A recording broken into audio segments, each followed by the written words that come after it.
everyone. I hope you're enjoying the Miscellany so far.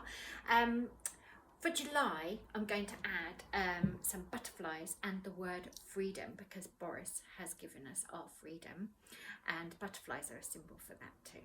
And they give a lot of energy and movement in the quilt, but it's very important where you place them.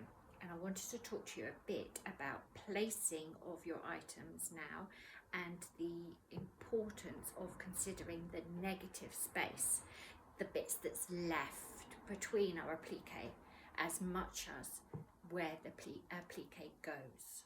Okay, so we're talking about negative space. Now I have got a design wall. It's very, very useful. If not, you're going to have to put it on a bed or on the floor somewhere and just keep taking photographs. Design wall is ideal, obviously, because you can step away.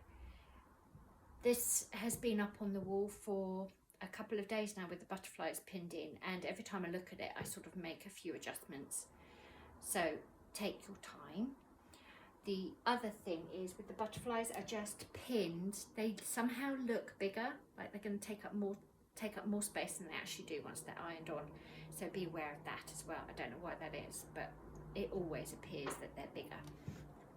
What I wanted to achieve was the butterflies sort of flowing up,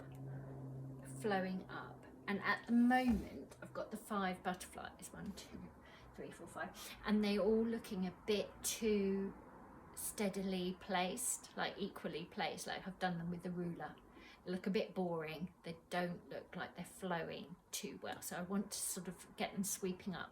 So it's just a question of playing with that movement and give them a feeling of them moving up and around. Okay, so what I'm going to do is I'm going to just keep playing. So they're all sort of going in the same direction, and I don't know whether they should be sweeping round a bit more, whether this one needs to be just here. The other really important thing to consider when you're doing this is it only has to look nice to you. It doesn't matter for anyone else, it's for you. And what we'll do with these negative spaces, the bits that we're left with, I will be putting, I may even hand quilt this, I'm going to be filling texture in with them. I don't know whether I'm going to do lots of free motion writing, like I'm going to have a little story going on like a memory quilt, or whether I'm going to do some hand quilting, but I won't leave them completely flat and plain. There will definitely be texture in them. So I already think that's maybe looking a bit better already. You just sort of got to go on your gut instinct. Actually, maybe they need to, I think they look a bit heavy when they're next to there. So I do want them to come from this direction. Okay. So I'm really thinking about making them at different angles to each other, but still letting them sort of fly and flutter around, and making them so that they're not equally spaced. I want them to be referring to them and that and that. That's the relationship I want with my butterflies.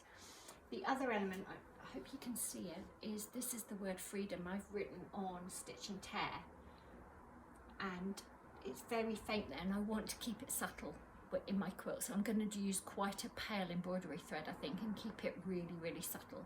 And I've put it there because I didn't want it front and centre. I didn't want it to be red immediately. I wanted it to be a bit off the side, and that will definitely look a lot smaller and take up a lot less space once we've got it embroidered. Okay, so that I'm less of an issue with that. So this is what I'm doing. I'm really thinking about the relationship between all the items we've got at the moment and having a nice flow through the quilt.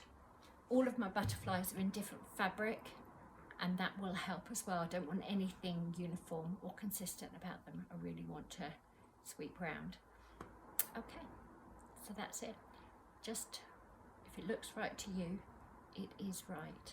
But think about the spaces you are left with as much as the space you're using up.